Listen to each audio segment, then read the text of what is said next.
Sampurasun wargi 24, wilujeng enjing, siang, santan, atau napi wangi. Dimanapun dan kapanpun kalian mendengarkan podcast ini, now you're tuning to podcast 24. Sebelumnya, kenalin dulu nih, aku Hairani Zahran dari kelas 12I sebagai MC1. Dan aku Kalista Nindya Lestaris dari kelas 12D sebagai MC2. Nah, kita yang akan menemani kalian pada sesi ngobrol hari ini. Now, let's rock the world to spoken word.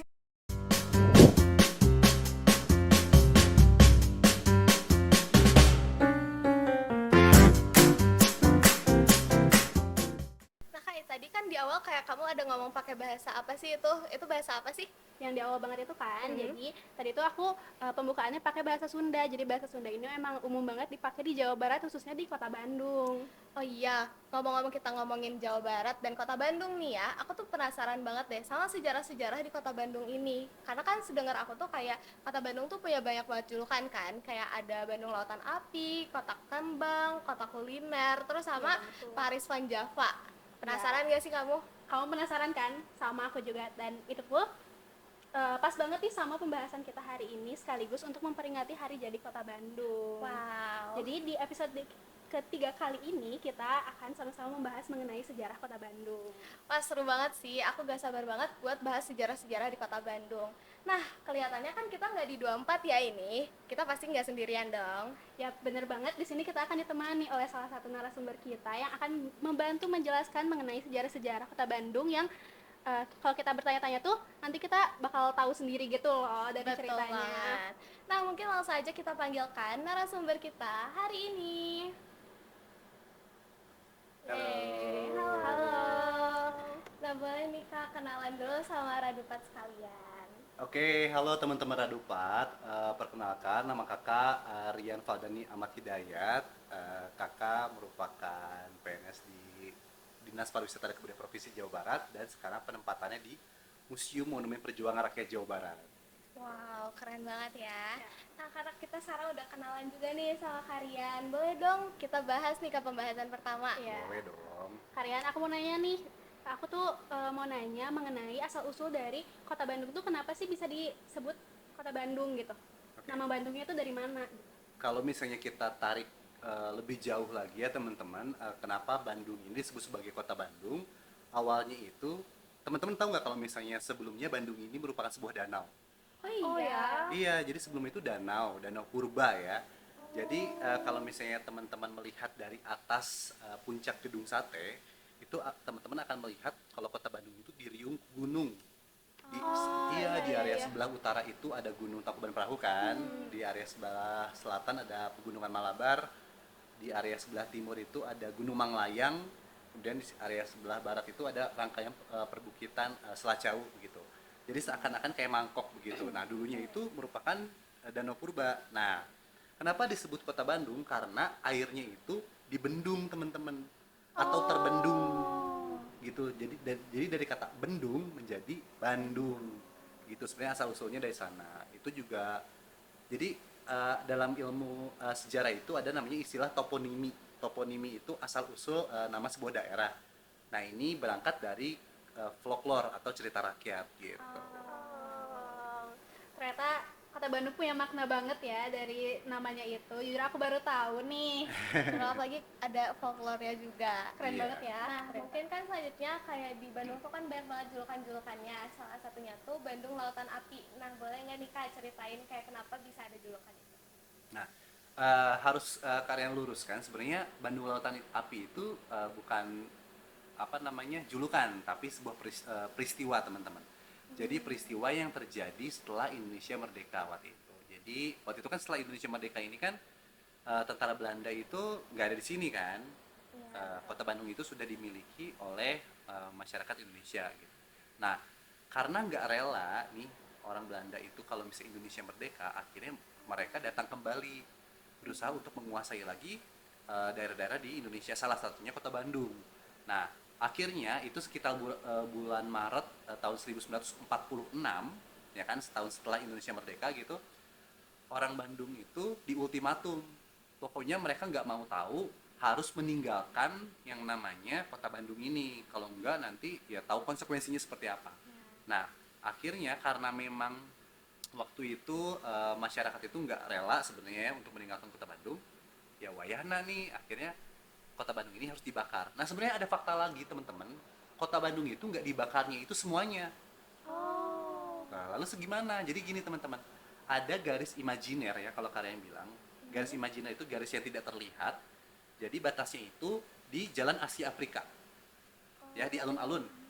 Ya, di alun-alun itu kan ada namanya Jalan Asia Afrika kan, yang Iya, membentang iya. lurus gitu kan. Iya. Nah, itu menjadi batas antara sebelah utara dan sebelah selatan, teman-teman. Sebelah utara itu sebenarnya sudah dimiliki sama orang Eropa. Makanya kebanyakan bangunan-bangunan heritage kayak Gedung Sate, kemudian apa namanya Villa Isola itu di UPI. Jadi bangunan-bangunan heritage terus rumah-rumah Belanda yang ada di Jalan Cipaganti itu ada di sebelah utara. Nah sedangkan masyarakat lokal itu adanya di wilayah selatan. Jadi yang dibakar itu adalah wilayah selatan aja gitu.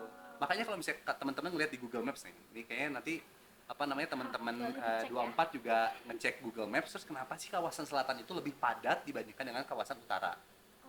Itu juga karena awalnya memang wilayah masyarakat lokal itu ada di kawasan selatan gitu. Buah Batu, Momatoha itu tuh sebenarnya kawasan masyarakat lokal, Jadi padat banget gitu ya. padat banget. Jadi ya dibebaskanlah untuk ditinggali oleh masyarakat lokal. Sedangkan orang-orang Eropa itu tinggalnya hanya di kawasan utara gitu. Dan yang dibakar itu sebenarnya bukan kawasan utara, jadi hanya kawasan yang Bandung Selatan aja.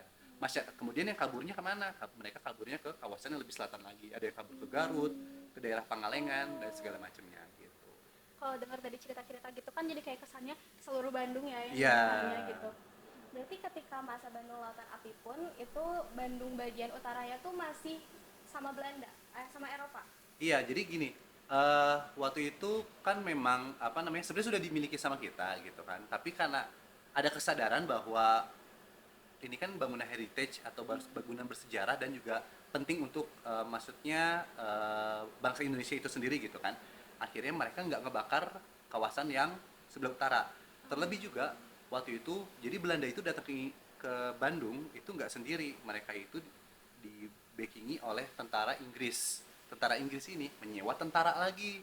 Jadi dulu ada tentara namanya tentara Gurkha, teman-teman. Tentara Gurkha ini tentara yang menurut Kak Rian itu sedikit unik. Mereka tuh perang tuh bukan karena mereka apa namanya ingin membela negara atau gimana. Mereka hobi. Oh. Misalnya kamu hobi padel, hobi tenis atau hobi lari gitu. Itu kan kayak sesuatu yang menyenangkan kalian kan. Nah, tentara Gurkha ini tuh mereka tuh perang karena hobi. Berarti kayak tentara bayaran gitu. Iya, tentara bayaran yang ada di Nepal waktu itu. Tentara Inggris tuh sampai kayak ngerasa apa ya, pusing gitu kenapa nggak bisa mengalahkan mereka. Akhirnya ya ini hebatnya Inggris gitu ya. Akhirnya deal-dealan sama tentara itu, lu seneng perang kan, oke, gue bayar deh lu berkeliling dunia buat perang. Akhirnya dia karena skill perangnya itu dibayar untuk ya itu ke Indonesia, ke India, ke negara-negara yang lain gitu. Jadi karena emang hobinya udah perang gitu jadi skillnya emang tinggi Iya, banget ya. skillnya Jadi- tinggi betul. Bahkan ada yang bilang kalau misalnya satu tentara Gurkha itu sama dengan 50 skill tentara biasa waktu itu gitu. Saking hebatnya. Senjatanya itu selain pistol sama mereka tuh ada pedang khusus namanya itu kukri. Kukri itu jadi pedang yang mungkin kayak keris atau golok ya. Tapi berarti pada akhirnya tentara yang sehebat itu pun berhasil untuk dipukul mundur.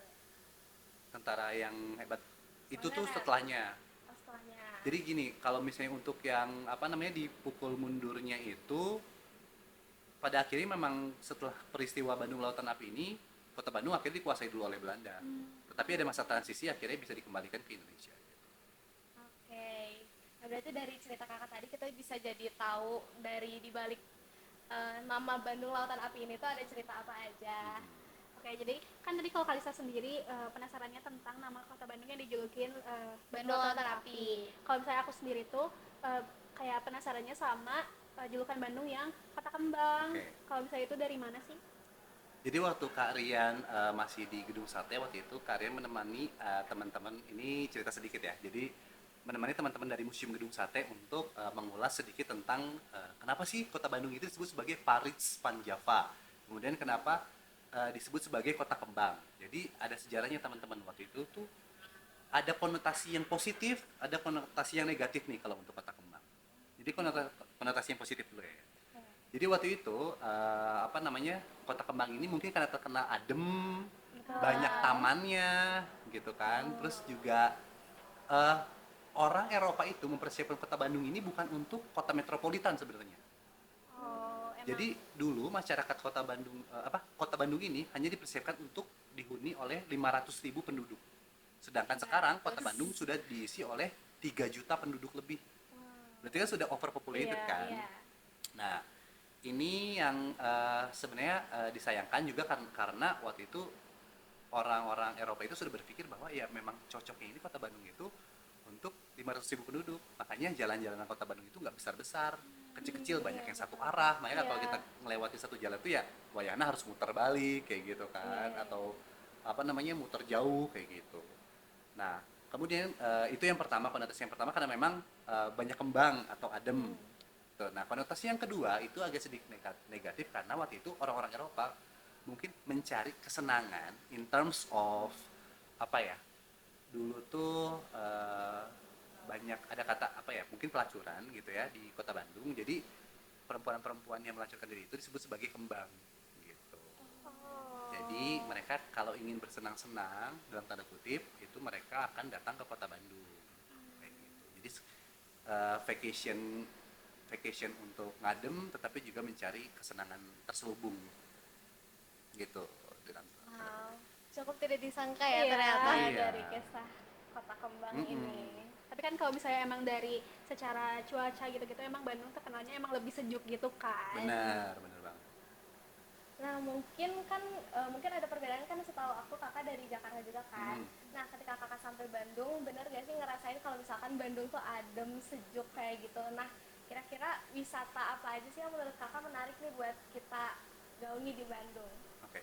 Aku setuju sih, maksudnya Bandung itu termasuk yang comfy gitu ya untuk ditinggali. Terlebih 11-12 kayak mungkin kalau misalnya aku bandingkan kayak Bogor, area-area dekat Ciawi, Puncak gitu kan dingin ya. Kemudian juga seperti Kota Malang. Dan ini juga ada sejarahnya. Sebenarnya Kota Bandung tuh waktu itu dipersiapkan sama orang Belanda itu untuk menjadi ibu kota. Emang udah dipersiapkan Terus gitu. dipersiapkan tahun 1920 itu, makanya ada gedung sate itu. Terus gedung sate itu akan dijadikan kantor gubernur jenderal dari kalau sekarang tuh gubernur jenderal mungkin setingkat presiden ya. Nah gedung sate itu sampai ke sini, sampai ke Monumen Perjuangan ini akan berdiri 12 gedung yang saling berhadapan begitu.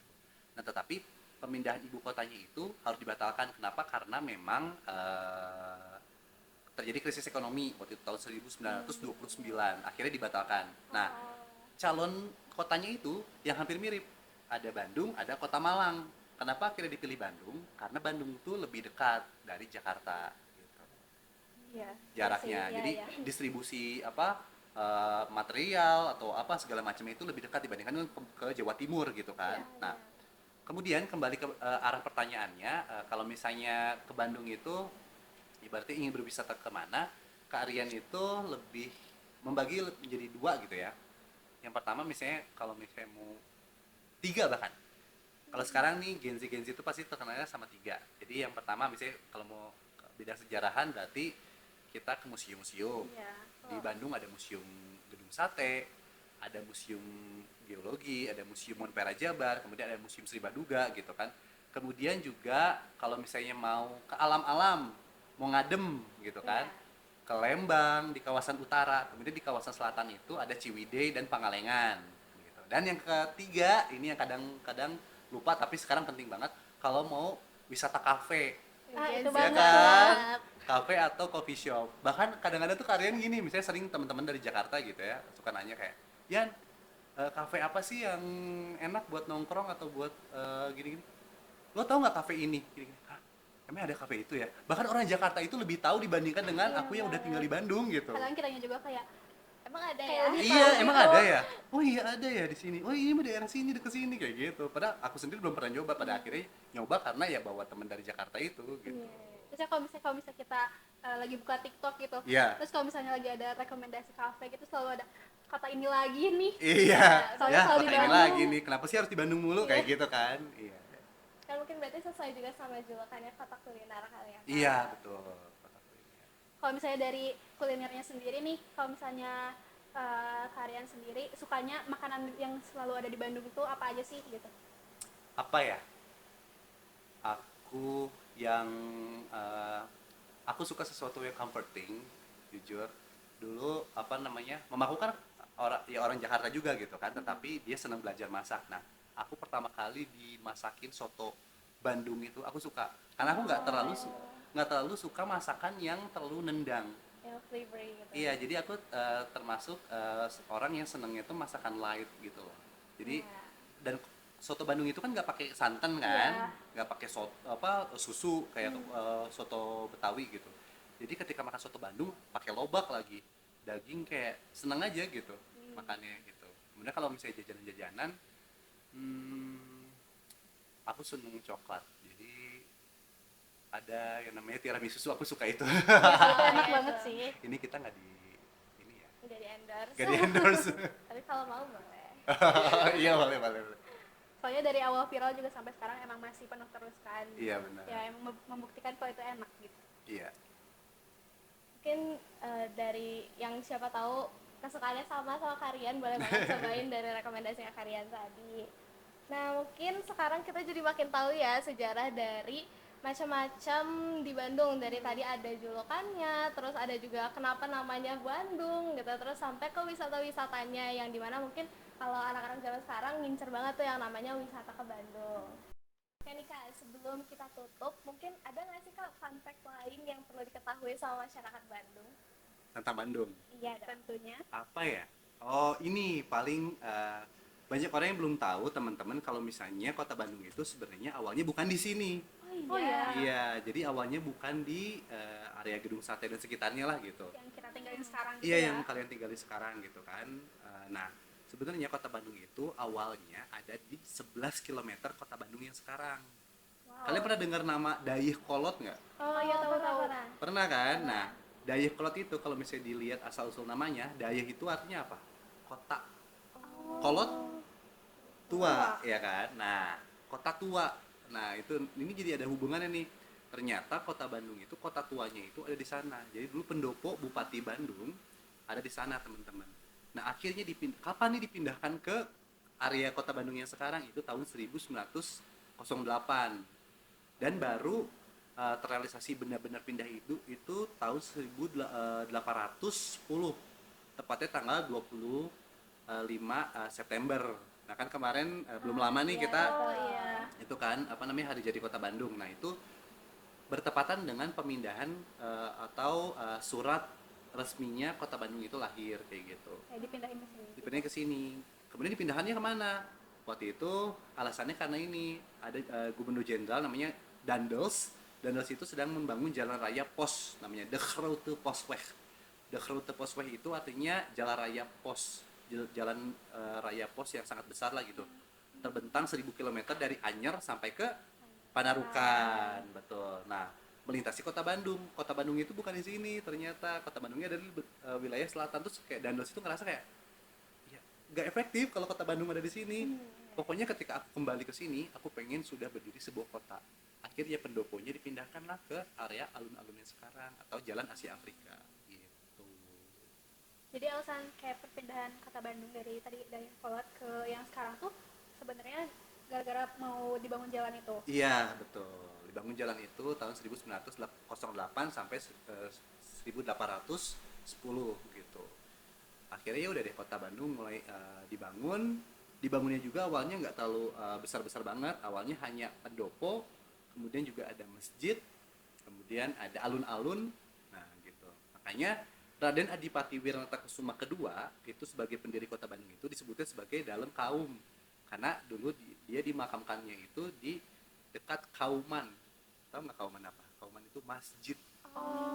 Masjid Raya Bandung. Itu ada makamnya di sana. Kalau teman-teman mau main boleh. Oh, masih ada yang sampai sekarang. Masih ada sampai sekarang. Makam-makam Bupati Bandung di sana. Kayak gak jauh gitu kan, ini masjidnya di sebelah Iya. sininya dikit gitu. Nggak jauh. Jadi kalau di tatanan kota-kota kuno di Indonesia itu biasanya ada sebuah perjanjian yang tidak tertulis ya.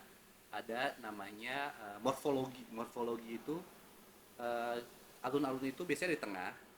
Kemudian di area sebelah timurnya itu biasanya ada pasar. Area selatannya itu biasanya pendopo atau kantor bupatinya. Nah, di area sebelah barat itu ada masjid. Nah, area sebelah utara ini kosong. Nah, kenapa kosong? Karena biasanya area sebelah utara itu menghadap ke sebuah gunung. Nah, pas banget nih Kota Bandung menghadap ke gunung apa tuh yang paling utara? Yang paling utara ya? Tangkuban Tangkuban Perahu. Perahu. Gitu. Itu berhubungan nggak kak? Aku pernah dengar katanya kayak kalau misalkan Bandung ini tuh lebih banyak bangsawannya, Bandung ini lebih banyak pribumi kayak gitu, itu berpengaruh dari sini juga, dari penempatan kotanya. Iya, berpengaruh. Karena Bandung itu memang dipersiapkan untuk peristirahatan dari orang-orang Eropa ya. Makanya orang-orang Eropa tuh seneng banget sama cuaca Bandung karena menurut mereka itu cuacanya itu sama seperti musim semi atau musim gugur menjelang musim dingin di Eropa gitu. Wow. Jadi jadi nggak terlalu panas tapi nggak terlalu dingin juga kayak musim dingin gitu. Enak untuk berkebun, enak untuk melihat anak-anak bermain di taman kayak gitu. Yes. Jadi buat orang Bandung kalian harus bangga, kalian bisa merasakan suasana yang mirip seperti di luar Betul. negeri. Ya, kebetulan banyak banget nih yang mau banget tinggal di Bandung. Jadi kayak kita sebagai orang yang emang udah lahir di Bandung juga bersyukur banget. Betul.